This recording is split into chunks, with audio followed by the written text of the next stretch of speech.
अस्सलाम वालेकुम दोस्तों, मेरा नाम है अली और हमेशा की तरह मौजूद है दाऊद और आप देख रहे हैं जिस वक्त क्रिकेट लवर अली शो को देखना तो बनता है। दोस्तों आप लोग से बात करने जा रहे हैं, बात करेंगे जी आज आपके साथ कि पाकिस्तान का जो स्क्वाड है, अब इसमें जो पाकिस्तान की बेस्ट या फाइनल प्लेइंग 11 बनती है वो क्या होने जा रही है, कौन सी प्लेइंग 11 जो न्यूजीलैंड के अगेंस्ट खेलेगी और अब इससे जो है बेस्ट पॉसिबल स्क्वाड से क्या रिजल्ट ला सकते हैं, इसके ऊपर बात करेंगे। तो अगर आप हमारे चैनल पर पहली बार आए, चैनल को अभी सब्सक्राइब करो, साथ ही पहले तो बात का आगाज करते हैं नंबर खबर के साथ जो हमारे पास आ रही है।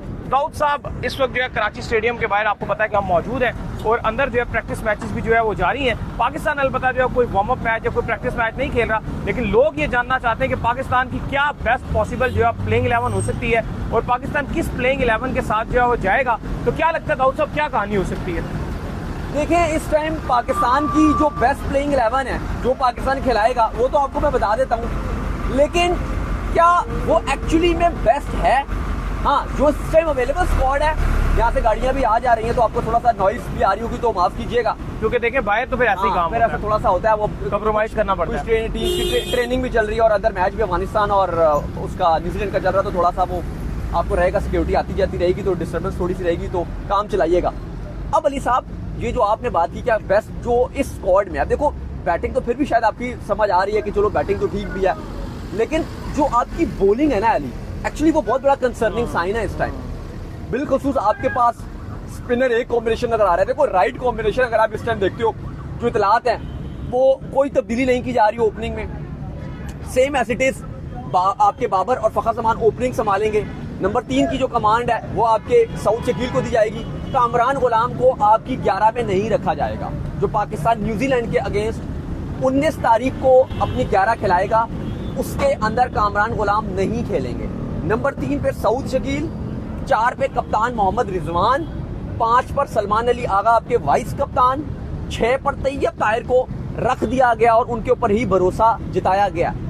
7 पे खुईदिल शाह के साथ जाया जाएगा और एक बार फिर भरोसा जताया जाएगा कि ना सिर्फ वो बैटिंग करके फिनिशिंग रोल में दे, बल्कि आपको स्पिन बॉलिंग भी करके यहाँ पर एक सवाल हो रहा है, आप मुझे ये बताएं क्या ओपनिंग में तब्दीली पॉसिबल है? क्योंकि ओपनिंग में प्रेशर बहुत ज्यादा बढ़ रहा है, ठीक है, ओपनिंग में लगातार बात हो रही है, मोहम्मद आमिर ने भी बात की और काफी सारे एक्स क्रिकेटर भी बात कर रहे हैं कि बाबर आजम को जो नंबर दिया गया वो एक्चुअल में बाबर आजम का नंबर नहीं बनता। बाबर आजम को जो है वो ओपनिंग जो है वो करवानी चाहिए और सॉरी 1 डाउन जो है बाबर आजम को खिलाना चाहिए। तो क्या ये भी पॉसिबिलिटी हो सकती है कि आप तैयब ताहिर को जो है वो सॉरी मेरे मुंह से तैयब ताहिर का निकल गया, कामरान गुलाम या फिर सऊद शकील को अगर आप कामरान गुलाम तो है ही नहीं, अगर आप सऊद शकील से ओपन करवा दें और जो आपने सऊद को तीसरा नंबर दिया ना, बाबर को तीसरा नंबर दे दे, देन क्या सूरत है? देखो अब सऊद की जो आपने बात किया ये बिल्कुल शायद ये गौर किया जा भी सके, लेकिन अब जाहिर है कल पाकिस्तान टीम को पॉसिबल अभी तक शेड्यूल नहीं है, लेकिन कल उम्मीद है कि प्रैक्टिस होगी, हम यहाँ पर आएंगे कल। ये चीज ज्यादा आपको शायद क्लियर नजर आए जो आप अगर एक्सपेरिमेंट की बात करें, क्योंकि कल पाकिस्तान यहाँ पे प्रैक्टिस भी करेगी, अभी शेड्यूल ऑफिशियल नहीं आया, 2 दिन पाकिस्तान का आराम ही था ट्रांजिशन सीरीज के बाद, लेकिन वो जैसे ही आएगा तो हम आपके साथ शेयर करेंगे। लेकिन फिलहाल इतलात नहीं है, जो आपके कोच हैं आकिब जावेद सिलेक्टर भी हैं, फिलहाल उनका मानना है कि बाबर और के साथ ही मैं स्टिक रहूंगा और फखर के साथ। लेकिन देखो जो सऊद शकील हैं जो इनको नंबर 3 पे खिला रहे हैं आप, वो PSL में ओपनिंग करते रहे कोयटा की तरफ से, बड़ी अच्छी उन्होंने ओपनिंग की थी, तो उस हवाले से बात की जा रही है क्योंकि बाबर भी दायरा T20 में बाबर ने भी ओपनिंग किया पाकिस्तान की तरफ से, तो आप उसका ही हवाला दे सकते हो। लेकिन जो अभी तक लग रहा है कि इस तरह की कोई पॉसिबिलिटी नजर नहीं आ रही है कि सऊद को ट्राई किया जाए, लेकिन हो सकता है। चीज मैं क्यों बोल रहा हूँ कि आपने जो पॉइंट आपका वैलिड है कि ये ट्राई किया जा सकता है, उसकी वजह यह है कि सऊद भी ना नंबर 3 पे उस तरह से एडजस्ट नहीं हो रहे, थोड़ा सा ना जल्दबाजी में होते हैं। आपने नोट किया कि सऊद थोड़ा जल्दी कर रहे हैं, और अगर वो ज्यादा जल्दबाजी करें तो फिर उनको पावर प्ले भी खिला दो, चांस दे दो कि चलो जी अगर आपने थोड़ी तेजी दिखानी है तो 2 फील्डर खाली दायरे से बाहर होंगे, तो चलो उसको फिर एडवांटेज ही ले लो 10 ओवर में। आ रहा है ना, एक और मसला ये भी आ रहा है, जो बाबर आजम है वो उस तरह से जो कंफर्टेबल हैं वो नहीं हो रहे हैं, जो नंबर है बाबर आजम का वो उस पे जो है कंफर्टेबल नहीं हो पा रहे हैं। बाबर आजम जो है 1 डाउन के ऊपर जो है कंफर्टेबल ज्यादा फील करते हैं। अच्छा देखो, बात आपकी ठीक भी है एक तरह से और एक तरह से, लेकिन अगर आप इसका दूसरा सारे बड़े प्लेयर्स देखो ना, केन विलियमसन को आप देखो तो उनका नंबर भी वही रहता है, विराट कोहली को आप देखो उनका नंबर भी वही रहता है, स्मिथ को आप देखो उनका नंबर भी वही रहता है। अकेले बाबर आजम का जो नंबर है वो थोड़ा सा आप कह लेंगे समझ नहीं आता कि बाबर आजम अचानक से ओपनिंग करने, अगर ओपनिंग में वो फंस रहे हैं, मसला ये आ रहा है। आप जो बात कर रहे हैं खेलते खेलते बाबर आजम 3 पे भी बड़े टाइम से रन नहीं बना रहे थे, ये भी तो फिर आप देखिए ना, 3 भी उनका थोड़ा सा फ्लॉप हुआ है, रन से थोड़ा 3 मसला मुझे लगता है क्योंकि फॉर्म का भी इशू है। ठीक है नंबर 3 पे होना चाहिए, लेकिन अब आपने ओपनर भी तो कोई नहीं रखा हुआ ना, हम तो चीखते रहे कि भाई एक ओपनर सॉलिड रख लो, स्पिन ऑलराउंडर रख लो, एक प्रॉपर स्पिनर और रख लो। इंडिया ने 4 स्पिनर रखे थे, 5 कर लिए हैं। ऑस्ट्रेलिया ने एक प्रॉपर स्पिनर रखा था, 2 कर लिए तनवीर सांगा को डाल के। न्यूजीलैंड के पास आप देख लो प्रॉपर 2 स्पिनर है, ग्लेन फिलिप्स तीसरा स्पिनर एडिशनल है। इंडिया की बात करें 5 स्पिनर हो गए वरुण चक्रवर्ती को डालने के बाद, 5 स्पिनर है उनकी टीम में। मतलब आप अगर बाकियों की बात करो तो वो तो स्पिनर सबके पास है। और देखो आपको ये भूलना नहीं चाहिए कि कराची की जो कंडीशन मैंने कल देखी है, रात को यहाँ पे ड्यू फैक्टर बहुत ज्यादा आ रहा है और जिस तरह से गीला हो रहा है, सीधी सीधी टीम्स टॉस जीतेंगे और वो बॉलिंग के लिए जाएंगे, क्योंकि रात के टाइम यहाँ बैटिंग करना बहुत आसान है। ऐसा ही है, ना आपको स्पिन होता हुआ नजर आएगा और ना पे यहाँ पे स्विमिंग कंडीशन नजर आएंगी। अब मतलब होगी बहुत ही आसान हो जाएगी बैटिंग कंडीशन। 350 पाकिस्तान ने चेस किया था कराची में।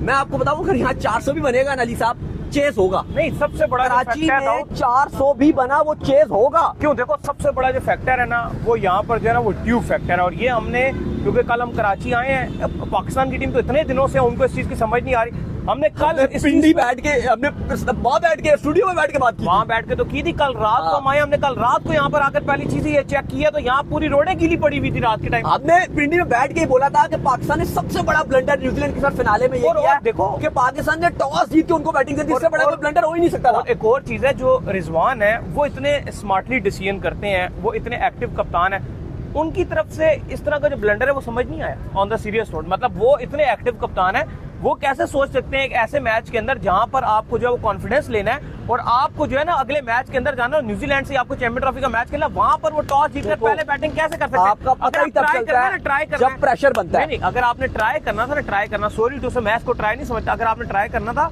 तो आप पहले मैच में ट्राई या वार्म अप खेलते, या वार्म अप में ट्राई करते। ये आपको किसने कहा था कि आप जो है फिनाले के अंदर ये चीज ट्राई करें और जो सारा कॉन्फिडेंस है वो आप दूसरी टीम को दे दें?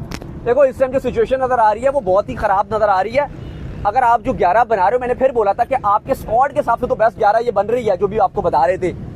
ये नंबर 7 पे खुदिल शाह आ गए और फिर आपके 3 सीमर होंगे, अगर रऊफ की पॉसिबिलिटी है कि वो तब तक फिट हो जाएंगे।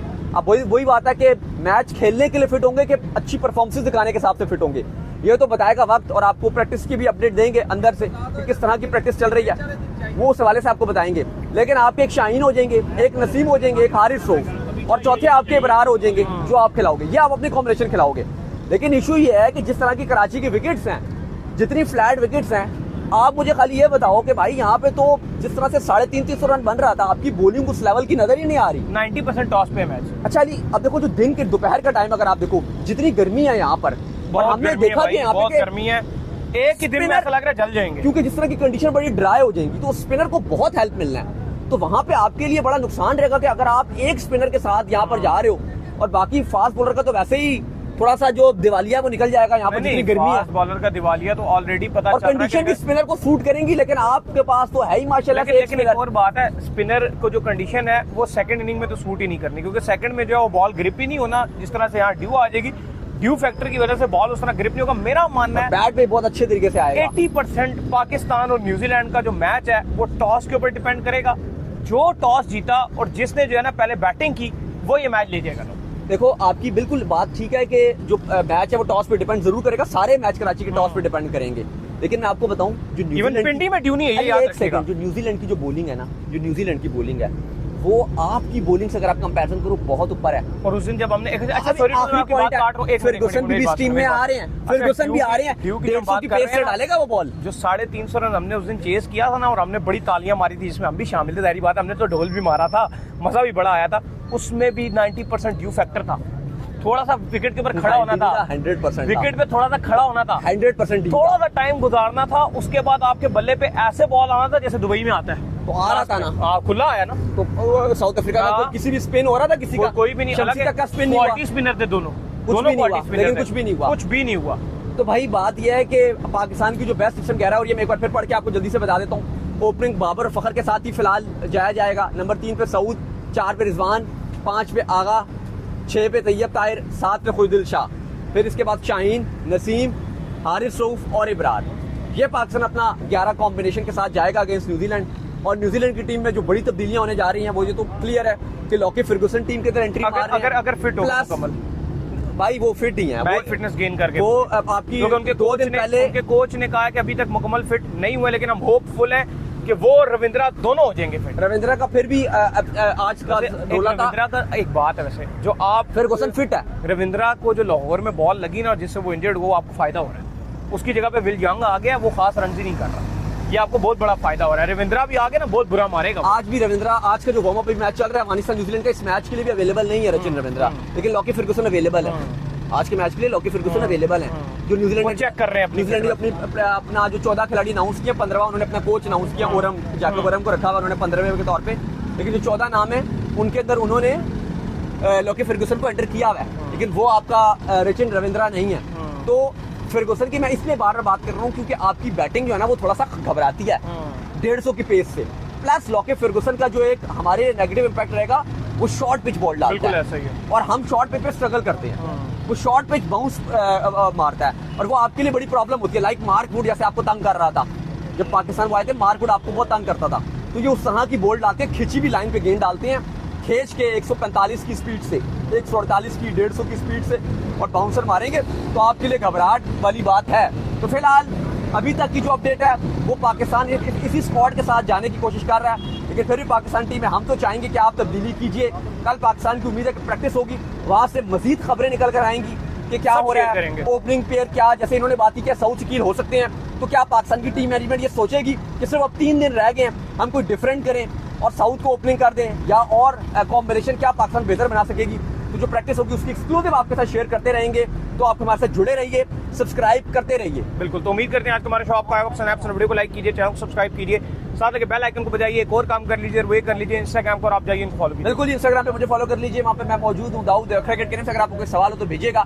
नेशनल स्टेडियम के बिल्कुल बाहर खड़े हैं। फिर आपको बता दूं, कुछ लोग पूछ रहे हैं कि आप अंदर से क्यों वीडियो नहीं बना रहे। सबसे बड़ा इशू ये है कि आईसीसी की बहुत ही स्ट्रिक्ट मीडिया के लिए गाइडलाइंस है, जितना मीडिया ये हमें बड़ा एक अच्छा स्पेस दिया है, और यहाँ की जो सिक्योरिटी है, पुलिस वगैरह और बाकी जितनी भी सिक्योरिटी एजेंसीज हैं उनका भी बड़ा शुक्रिया अदा करेंगे, क्योंकि जो फैंस वगैरह भी बीच में आ रहे होते हैं, तो बड़ा उन्होंने एक अच्छा हमें यहाँ पे एनवायरनमेंट भी दिया हुआ है कि यहाँ से जो है वो शोज आपके लिए हम करते रहते हैं। लेकिन जो आईसीसी की गाइडलाइंस है वो यही है कि अंदर से जो ग्राउंड या डिफरेंट जो विजुअल्स हैं वो आपको हम नहीं दिखा सकते, और इनको भी फॉलो कीजिए। मुझे फॉलो कीजिए, हम जो ऑफिशियल के नाम से लिंक डिस्क्रिप्शन में मौजूद है। नेक्स्ट वीडियो तब तक अल्लाह हाफिज़, बाय बाय, ख्याल रखिएगा।